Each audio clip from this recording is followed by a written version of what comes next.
Ishlayapsizlarmi? Ertalabda qarg'a bug' yemasdan kelib olishga kelib oldi. Soat endigina 10 bo'ldi. Na salom bor, na Ali bor. Choy, kofe, hurmatli mijoz. Iloji bo'lsa cappuccino. Yo'q, to'xtang. Raf, soленый karamel. Barbershop, kafenya emas. Qanaqa raf, qanaqa cappuccino? Choy, kofe, bo'ldi. Sochlashlaring qanchadan aka?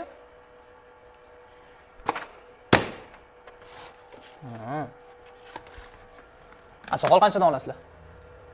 Men adabiyot kitobini yoniga qo'yib qo'yganim, yo'q o'qib chiqsin deb she'riyotlarga nimadim, yoniga price qo'yib qo'ydim, hamma o'rishda yozilgan. Qarasa bo'ladi-ku. Endi men ham qarasam, o'rischa yozgan ekan. Britva bir narsalar turgan ekan, o'zidan so'rab qo'ya qoldim, 10 xil narsa yozib qo'ygan. Qaysi biri men qayerdan bilaman? Aka shuni tayyorlab qo'ysiz bo'lmasmidi?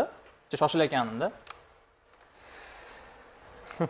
Men sizga aytasiz, kecha qolganimda ertalabgacha soch olib chiqdim. Yaxshi ham ko'rdingiz, 3 minut oldin keldim sizdan. 10 minutdan beri o'tiribman. Oldimni to'sib qo'ygan. Anetta bir narsa qiladi. Shuni kech payt to'g'rilab kelsam bo'lmaydimi? Sochim yaxshi chiqdi aka. Juda yoqdi. Qolgani sizga. Men roziman. Kirganidan o'zi yuzidan nur yog'ib turadi, bolam. Shunaqa mijozlarimiz kelib qo'yaversin, barakalla. Muomalasi yo'g'roq bola ekan u, lekin ishi yaxshi ekan. Chiroyli ishlar ekan.